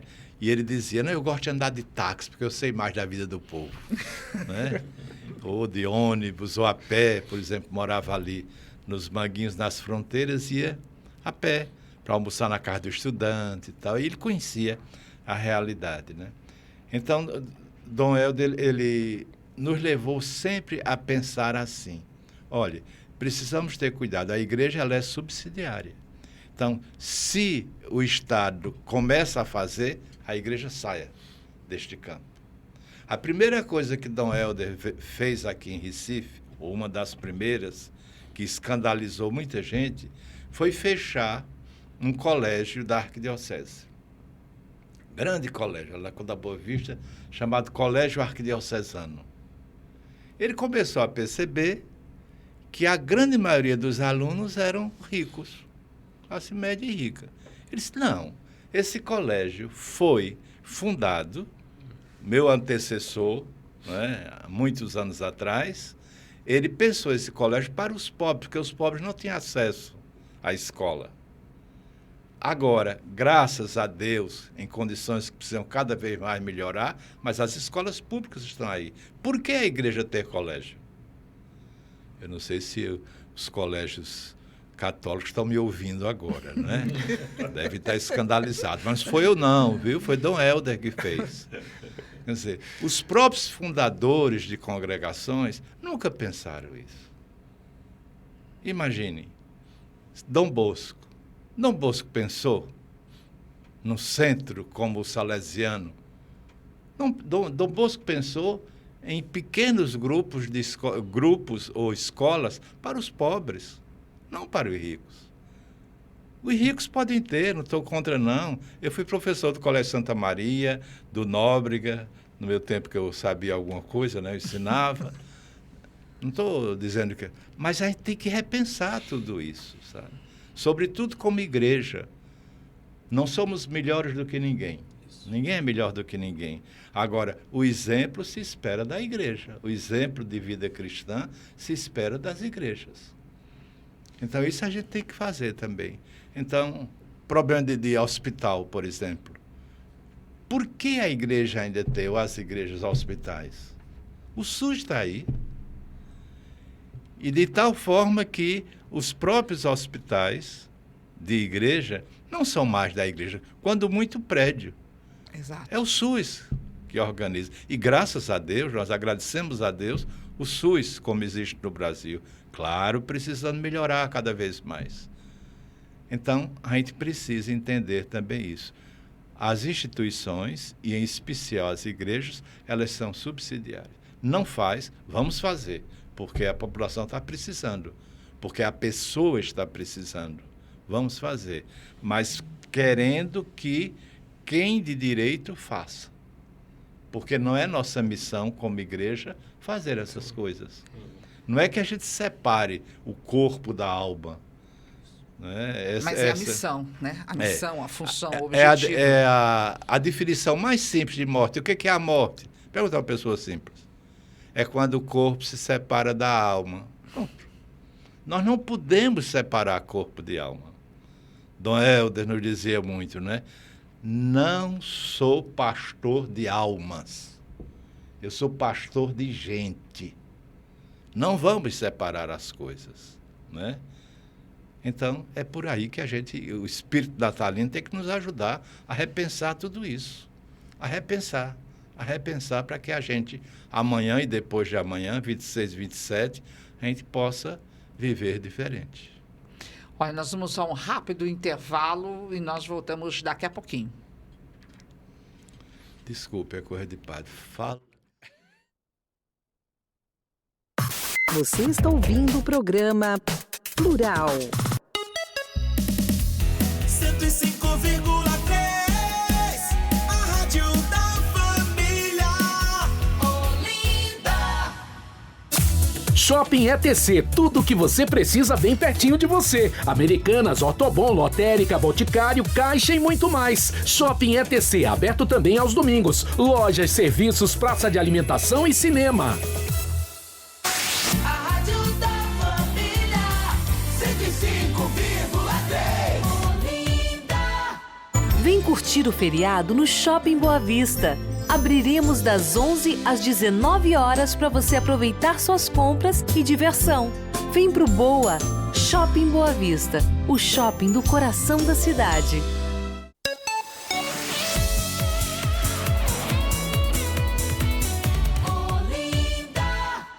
Plural. Apresentação: Eliana Victório. O resgate do espírito natalino, a volta da fé. Esse é o tema do Plural de hoje, dia de Natal. Nossos convidados aqui no estúdio são o curador da Catedral Metropolitana da Sé, em Olinda, e secretário-geral do 18º Congresso Eucarístico Nacional, Monsenhor Albérico Bezerra, da Igreja Batista Shalom, em Recife, o pastor Jean Carlos, e o sociólogo e professor da Universidade Federal de Pernambuco, Marcos Dornelas. A gente tinha comentado no bloco anterior, essa questão seguinte, que Papai Noel, ele, embora não seja o motivo da festa, o verdadeiro dono da festa, né? Mas ele rouba a cena.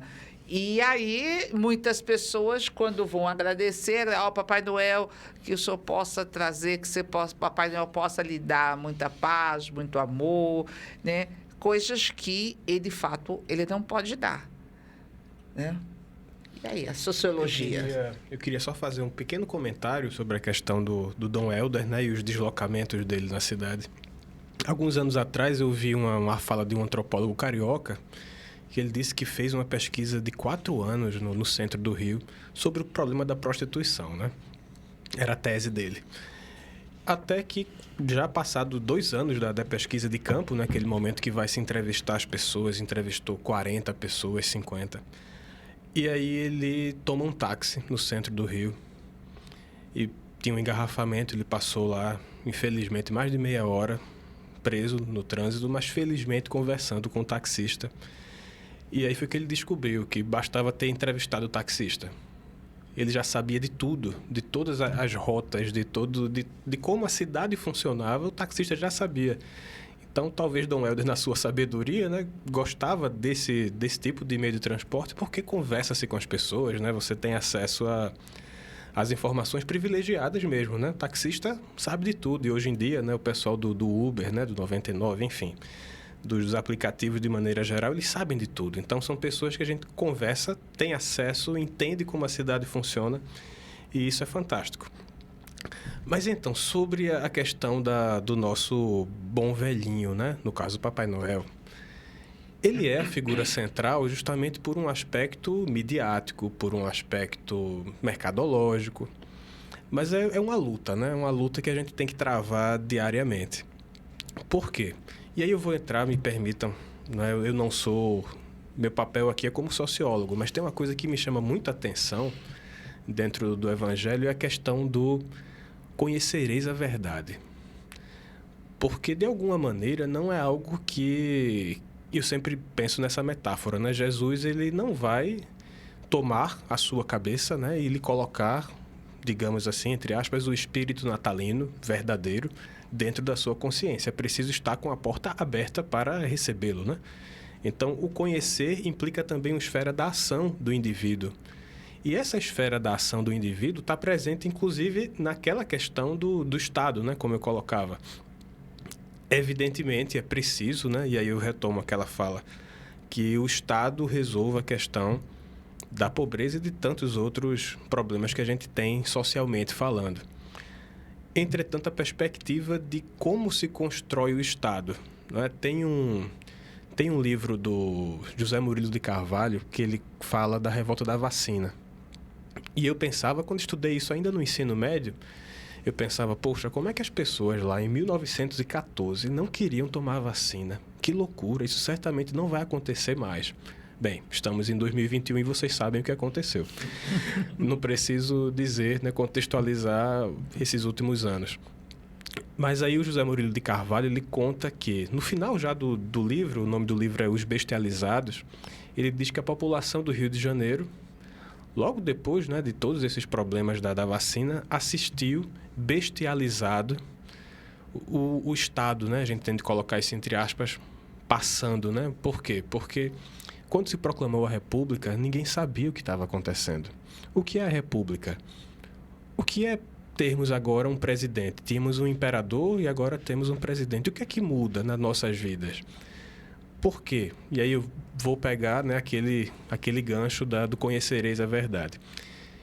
Enquanto professor, eu penso que o grande problema nosso ainda passa pela educação.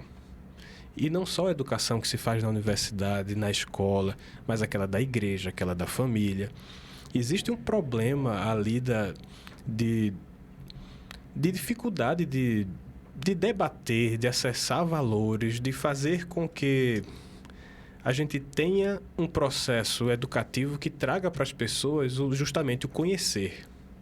É preciso conhecer a verdade, isso no âmbito religioso, é preciso conhecer a verdade de como as coisas funcionam aqui no nosso mundo. Senão a gente vai ficar o tempo todo acreditando no que vem das várias mídias. Tem coisa boa na mídia? Tem. A internet é a coisa mais fantástica do mundo.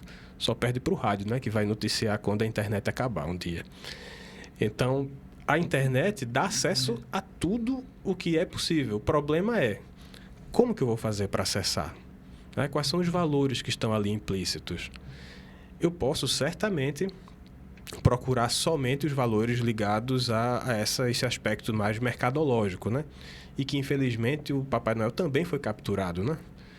Porque já foi lembrado aqui, há uma figura histórica bastante importante ligada à figura do Papai Noel. Mas aí, quando o mercado captura o Papai Noel e passa a tudo girar em torno dele, aí sim nós temos um problema. Mas é preciso que nós, enquanto indivíduos, cuidemos daquela... Eu sou da tese seguinte, eu nunca penso na sociologia macro-social, né? Eu penso que as coisas, as mudanças acontecem aqui, perto de nós. Né? Acontece agora, por exemplo. Quantas pessoas estão nos ouvindo? A gente não tem expectativa de que o mundo inteiro esteja nos ouvindo, mas o impacto que vai acontecer ali, dentro daquela rede, né? Dentro daquelas pessoas que estão nos ouvindo, que vai impactar outras ali próximo delas. Então, eu acredito muito. Eu acho que as mudanças, esse impacto positivo, ele é possível, sim, de acontecer. A gente está muito acostumado a uma sociologia mais negativa, né? E isso, infelizmente, está muito presente nas escolas. Mas há também, na escola, na universidade, uma sociologia positiva que quer pensar o mundo, entender o mundo e conhecê-lo para agir sobre ele. A gente pode dizer que o Natal é um retrato do mundo materialista? Sim. Ele, por essa visão mercadológica, foi bem aqui colocado. Ele tem esse aspecto realmente da venda, do presente. E às vezes até se mistura um sentimento religioso com esse, porque quando dá ênfase que Jesus recebeu o presente, então se foca no presente. Não é? Então, mas Jesus recebeu o ouro, a mirra e o outro presente, O incenso, com a utilidade do seu ministério. Ele não enriqueceu com aquele ouro. Aquele ouro, com certeza, ele conseguiu transformar em um outro valor para aqueles que o seguiam. Então, a gente vê esse ângulo social, essa visão mercadológica que tem do presente, de comprar. É um tempo que as lojas esperam para vender mais, contratam até, né, de forma assim rápida, né? Então não é efetivo as pessoas com carteira assinada, mas tem a necessidade de ter pessoas para trabalhar. Então a gente vê que melhora, no aspecto econômico, melhora muito. Aí deve ser por isso que acaba acontecendo que se tira a visão, o foco da pessoa de Jesus para a questão mercadológica. Então, não é só também o Papai Noel, voltando um pouquinho ao que a gente estava falando, que rouba a cena. Também em outros momentos, como a Páscoa, quem rouba é o coelhinho, né? Então, o ovo de chocolate acaba sendo a atração da Páscoa e tem que se vender. O mercado espera essas datas comemorativas. Então, a gente estava falando do ser humano que, na hora do Natal, tenta melhorar. Aí, assim ele cumprimenta quem passa na rua, ou ele se aproxima do parente que ele estava com problema. A gente também vê esse Dia das Mães, muitos filhos que passam o tempo todo sem se comunicar com as mães, sem tratá-las bem, mas no Dia das Mães, aquela coisa de levar o presente como vou resolver meu problema de relacionamento com a senhora, toma aqui o presente. Nem que seja só por um dia. Nem que seja só por um dia. Então, infelizmente, tem essa visão mercadológica nessas datas comemorativas, não só o Natal. Será que o mercado, um dia, ele poderá, assim como usa hoje a imagem, a figura do Papai Noel para poder ter as suas vendas alavancadas, ele poder usar a imagem de Jesus para poder falar de algo que a gente percebe que as pessoas meio que anseiam, porque elas estão assim vazias, estão carentes, estão necessitando de alguma coisa que muita gente acha que é a necessidade só de comprar uma roupa nova, um carro novo, ter uma casa, um bem material, e na realidade não é. Será que a gente pode imaginar ou pode acreditar que esse momento que o mercado... Eita, olha, que vamos passar a trabalhar em cima da imagem de Jesus Cristo? Olha, eu penso, não estou querendo jogar a culpa para ninguém, mas eu acho que vocês, da comunicação, têm uma responsabilidade muito grande sobre isso. Porque o que Jesus nos ensina é que os filhos das trevas, eles são mais espertos do que os filhos da luz. Então, nós precisamos, como cristãos e cristãs, nós precisamos aprender a fazer como os filhos das trevas fazem. Não fazer o que eles fazem, como eles fazem. Então, nós perdemos no Natal para Papai Noel. Perdemos na Páscoa para o coelhinho e ovo de Páscoa. E podemos perder também outras situações, porque nós não estamos sabendo apresentar. Quer dizer, quem é o dono da festa no Natal? Se a gente quer chamar assim. É Jesus. Nós não conseguimos apresentar. Não é para apresentar com enganação, mas apresentar com verdade. Você tem insistido muito. Aquilo que se diz que Papai Noel vai dar, ele não pode dar. Então, por que a gente não diz isso? Olha, Papai Noel dá esse presentinho, mas Papai Noel não pode trazer paz, amor, solidariedade, justiça, perdão, compreensão, os valores do Evangelho. Ele não pode trazer. Eu nunca ouvi ninguém dizendo isto, nem na mídia, nem nas nossas igrejas. A gente mete o pau em Papai Noel, mas não diz. Não diz isso. Precisamos dizer, quer dizer, usar o que os instrumentos, a metodologia que os filhos das trevas usam. Por isso que eles estão ganhando. Monsenhor, então a gente pode dizer com isso que as igrejas, de uma forma geral, e aí, independente se é evangélica ou se é católica, elas não estão fazendo o que deveriam fazer. Eu tenho a impressão que aqui volta a mesma questão que falei agora há pouco, é a questão que nós dividimos as coisas. Não é? Nós dizemos, não, mas isso é o Natal profano. Já ouviram essa expressão? Sim. O Natal religioso é aqui, o presépio. E o Natal profano é o Papai Noel. Olha, vamos acabar com essas distinções, com essas separações. Não é para construir mais muros, é para construir pontes agora. Então vamos tentar unir as duas coisas. O Natal pode trazer também esse lado de Papai Noel. Agora, não que ele atrapalhe a figura do aniversariante. Não, isso não pode. Então a gente começa, sabe, a distinguir. Isso aqui não, isso não é coisa de igreja. O que não é coisa de igreja? Tudo interessa. Tudo interessa. O que interessar a pessoa humana, interessa à igreja. Deve ser preocupação da igreja, deve ser incômodo para a igreja, deve ser alegria para a igreja, esperança para a igreja. Tudo é. Não se separa. Não, isso aqui não é coisa da gente. Pastor não deve se meter nisso.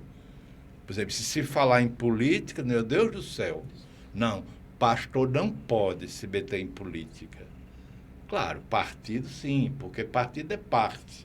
E nós somos pastores de todos e todas, não é? Mas a política é sinônimo de bem comum. Deve nos interessar a todos. Então a igreja não pode deixar de lado essas coisas. Ou as igrejas, não é? Sim. Eu acho que nós temos culpa de ter perdido, sabe? Fomos nós que fomos entregando, sem sentir, não quero aqui culpar ninguém, mas fomos entregando sem sentir ao Papai Noel aquilo que devia ser de Jesus. Culpa nossa. Agora, porque não soubemos fazer. Agora, Monsenhor, é bom também ficar claro quando eu coloco assim, a igreja deixou de fazer a sua função, ou as igrejas, né, sem querer citar essa ou aquela denominação, que quando a gente fala igreja, não é igreja enquanto instituição, mas é cada um. Porque cada um que está na igreja, seja a igreja católica ou seja na igreja evangélica, mas aquele que é um cristão que segue a Jesus, que já aceitou a Jesus na sua vida, cabe a ele essa responsabilidade. Porque ele não está fazendo o que devia fazer e, pelo contrário, ele ainda assina embaixo a figura do bom velhinho que lhe traga, né, paz e amor. A igreja, ela se manifesta. Eu percebo que quando ela pode fazer sua voz ser ouvida, ela conta com os recursos da mídia e tudo mais, se ela tiver a oportunidade, ela vai dizer, Jesus é o centro. Nos templos a gente já ouve isso, então aí vem a situação. Talvez a gente espera que as pessoas possam ir para ouvir isso. O ideal era que a voz saísse e verbalizasse mas eu costumo dizer, lá de fora, né? Dentro da igreja, todo mundo fala a mesma linguagem.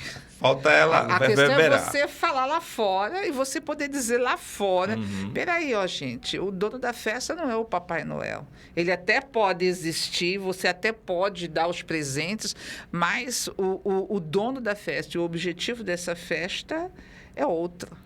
Hoje a minha preocupação é destruir minhas ovelhas, nos membros das igrejas onde eu pastoreio, que eles possam saber se portar diante dos meios sociais, porque às vezes tem uma postagem dessa época que pode meio que encontra o que nós acreditamos. Por exemplo, alguém brincou e colocou uma postagem da figura de Jesus olhando no espelho com o celular, tirando uma selfie e dizendo, partiu aniversário. né? Que é uma coisa comum que se diz, né? na linguagem midiática. Né? Então, eu percebi alguns meio que agressivos, tentando responder quem colocou aquilo. E eu disse, olha, ele está querendo ter uma aproximação de Jesus, digamos, ser um pouco íntimo, mas com os meios errados, né?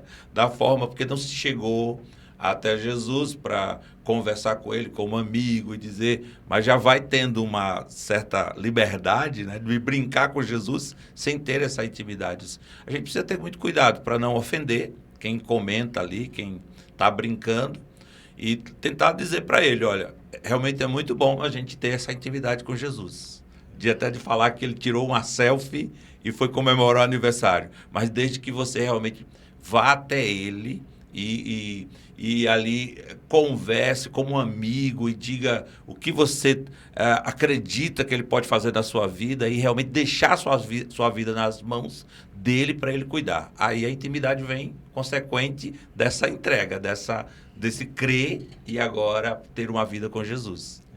É uma questão a dificuldade do novo.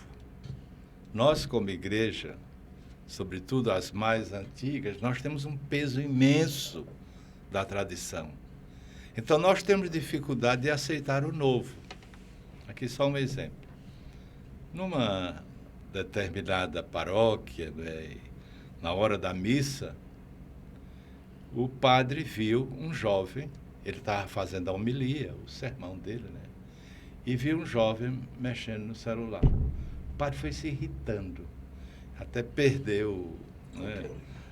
O controle não chegou a perder não, mas perdeu o ritmo do que ia dizer e tal. Mas não disse nada e continuou a missa. No final da missa, o jovem que estava usando o celular vai até a sacristia e diz, padre, eu queria agradecer o senhor. Que homilia linda. Olha, enquanto o senhor estava falando, eu estava passando para muita gente tudo o que o senhor estava dizendo. Nunca mais o padre olhou para ninguém que estava com o celular na mão. Quer dizer, nós temos dificuldade de ver o novo, sabe? Qual é o problema de uma selfie com gente? Coisa linda. Por que não? Por que não? O que nós queremos é que o novo traga o bem. Que o novo traga a paz, que o novo traga a harmonia, que o novo traga a solidariedade. Isso é o que nós queremos. Mas nós temos medo do novo. Não, isso aí não pode, não. Não está escrito na tábua de Moisés. Pronto, não pode. Mas, Monsenhor, tem um aspecto aí. A gente vive isso nas escolas, né? Na universidade, a concorrência com a internet, né? Nos celulares, nos computadores. E é muito difícil, né? Na verdade, não dá para competir. Então, desde a estratégia que eu montei, né, e que outros colegas montam também, é o seguinte.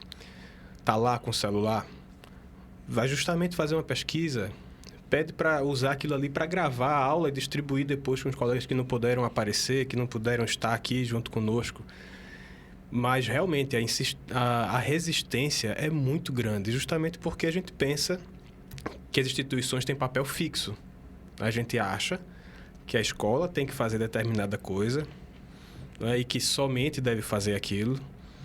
E que, por exemplo, se você está numa aula de matemática, por que contar a história sobre aquilo ali, né? Por exemplo, eu estou aprendendo aqui a equação do segundo grau, e talvez tenha algum professor de matemática aqui me ouvindo, eu nunca entendi qual a função daquilo ali para a vida cotidiana. Um dia eu ainda vou entender.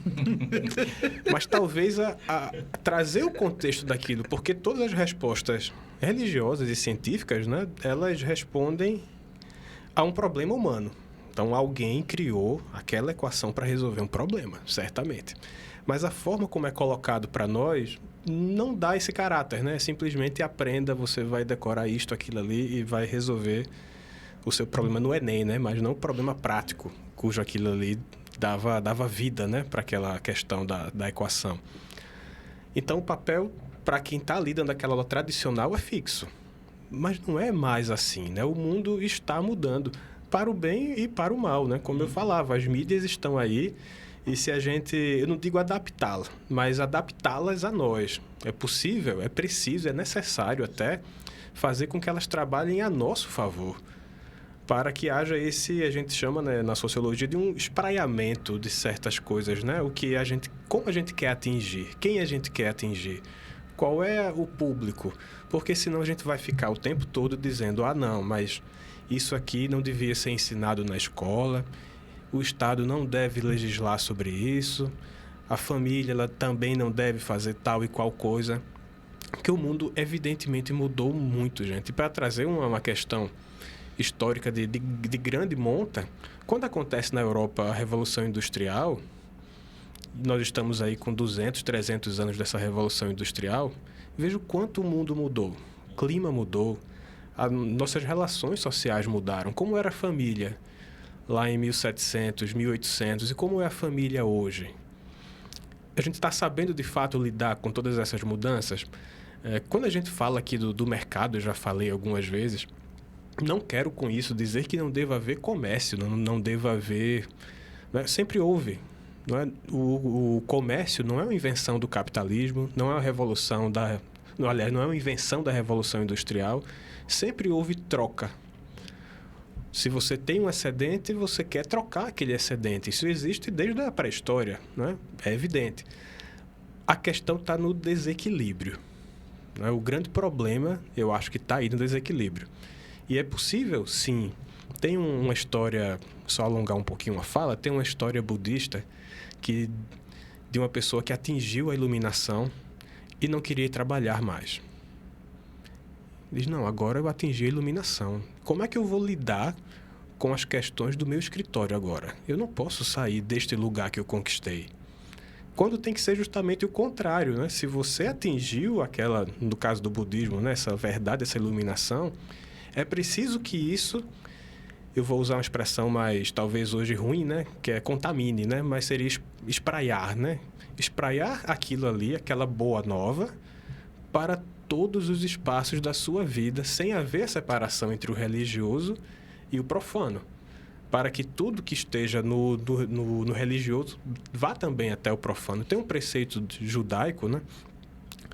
Eu não vou saber dizer exatamente, mas existe um dos mandamentos que é justamente não enganar pessoas estranhas em transações comerciais. Poxa, se isso é um princípio que está escrito de você não enganar quem você não conhece, por que eu devo ter uma vida religiosa separado de uma vida profana? Não, eu tenho que perceber que isso está integrado, né? A própria separação ela é ruim. Helena, esse programa seu, é muito simpático o nome, plural. Né? Porque nós temos uma tendência também de querer sempre generalizar tudo. Não é assim. Então, diante do que o Marcos está dizendo, eu lembrei, eu gosto muito de histórias. E sim, quem não quiser saber de história, mate os velhos. Né? Eu tenho um sobrinho, eu tenho um irmão. Então, um dos filhos dele, quando pequeno, não gostava muito de escola. Hoje não, graças a Deus está formado e tal, tem a profissão dele. E meu irmão disse, vê se tu fala com ele. E eu cheguei perto e disse, Gustavo, meu filho, olha, tem que ir para a escola. Ele pequenininho, não lembro quantos anos. Tem que ir para a escola, porque você precisa aprender. E fiz um sermão, né? Quando eu terminei, ele assim, olhando muito para mim, ele disse, mas titio, me diga, o que é que adianta eu saber o que são anfíbios? Eu não tive o que responder. O que adianta? Há certas coisas que não adiantam. Então, a gente não pode generalizar e dizer tem que saber isso, tem que saber aquilo. Nossa educação ainda é assim, né? Isso. Tem que cumprir aquele roteiro todo, aquele planejamento, porque senão você não passa de ano. Não dá.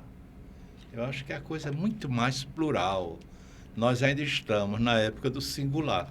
E eu acho que uma das coisas que fez a gente sair do singular para o plural foi a Revolução Industrial, que abriu horizontes. Abriu horizontes.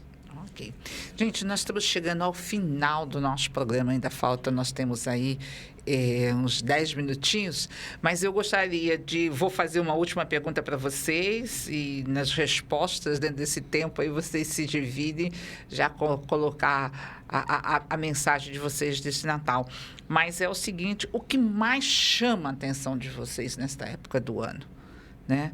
Então já fica aí, o que mais chama atenção, qual é a sua mensagem, né, para esse 25 de dezembro e que tudo que se viveu ontem à noite ou que se está vivendo agora, que de fato isso possa prosseguir, né? Não chegar da meia-noite de hoje a começar dia 26 e a gente deixar para trás. Monsenhor.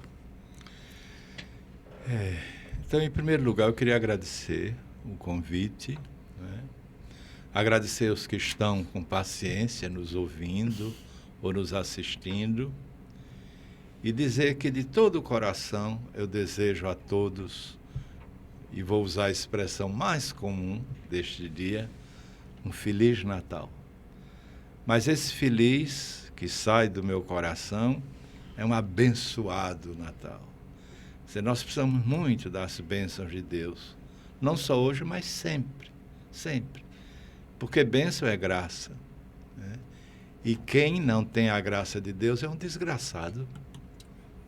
Infelizmente, nós estamos em muitas situações vendo desgraças, porque a graça de Deus não está chegando aí.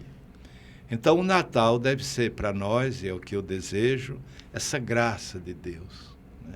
Que a gente experimente com o Natal, com essa vinda de Jesus para o nosso meio, e que a gente veja também Jesus já crescido, porque às vezes parece meio ingênuo, a gente vê Jesus só um menininho, sabe, deitado. Não incomoda. Deve estar incomodando a mãe chorando só, né? Mas não incomoda um menino lá deitado, longe, não me pertence, não vai dormir comigo para me incomodar.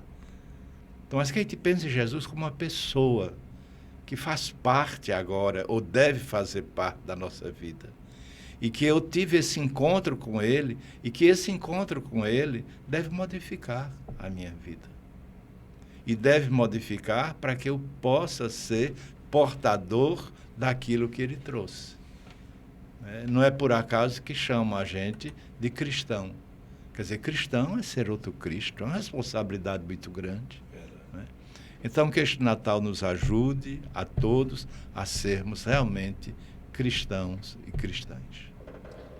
Quero agradecer a Eliana, a você pelo convite, estar aqui também com os colegas, agradeço a oportunidade, aos ouvintes que nos ouvem. Eu desejo a todos um Feliz Natal e eu coloco as passagens bíblicas, quando se refere ao nascimento de Jesus, como Jesus se apresentando a pessoas e elas enxergando não só uma criança, mas enxergando alguém enviado por Deus para resolver o problema da humanidade, né? De separação com Deus e das aflições, das misérias que carregamos pessoais. Então, Jesus, dos braços de Simeão, por exemplo, já um velhinho que quando Jesus foi apresentado no templo, ele estava ali. Quando ele pegou Jesus do colo, ele viu esperança, ele viu salvação. Então, nem sempre as pessoas estão enxergando nesse momento de Natal a salvação que Jesus promove. Ele viu na criança, ele não viu Jesus adulto, mas ali ainda com ele bebê, ele enxergou a salvação não só da nação dele, mas para toda a humanidade. Os magos adoraram, então viram Deus, não viram só uma criança. Se prostraram e reconheceram ser ele Deus. Não é? A Ana, a profetisa, que também viu Jesus, ela esperou tanto tempo essa promessa se cumprir, então ela viu que Jesus é a esperança para dias melhores. Ela estava numa idade muito avançada, mas ela viu que promessa se cumpre, que Deus é fiel na sua palavra. Então, enxergar Jesus nesse momento faz com que o Natal tenha esse sentido. Não veja só um bebê na manjedoura. Veja tudo isso traduzido em a esperança, aquilo que Deus trouxe para a terra para trazer a paz, A harmonia entre os povos está na pessoa de Jesus. Professor Marcos.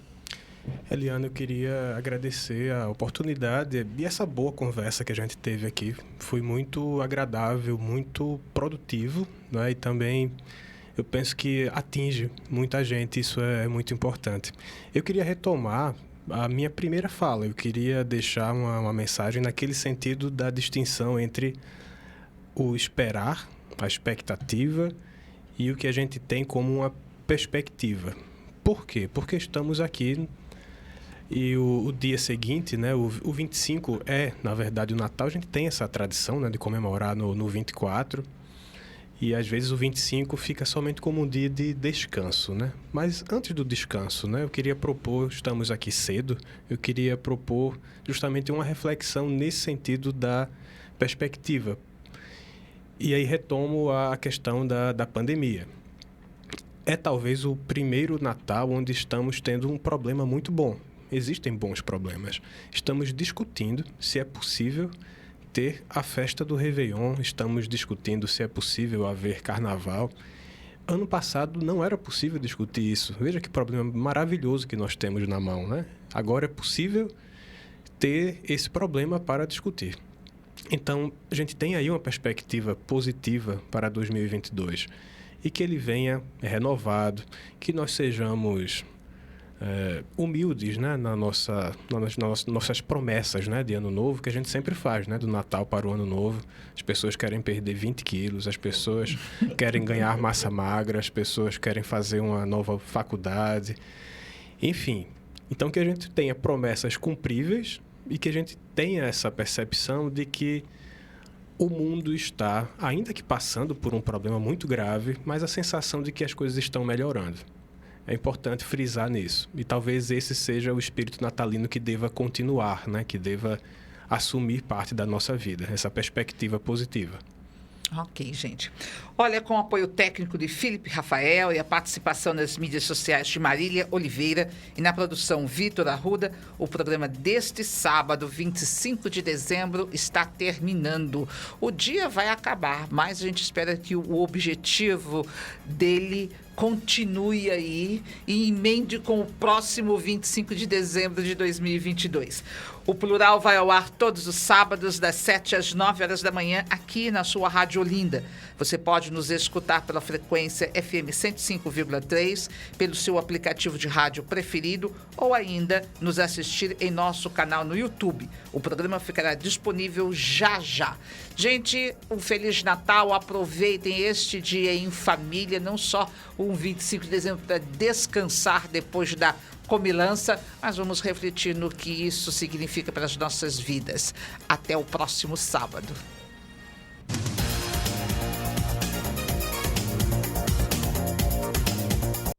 Esse foi um programa Plural. Programa Plural.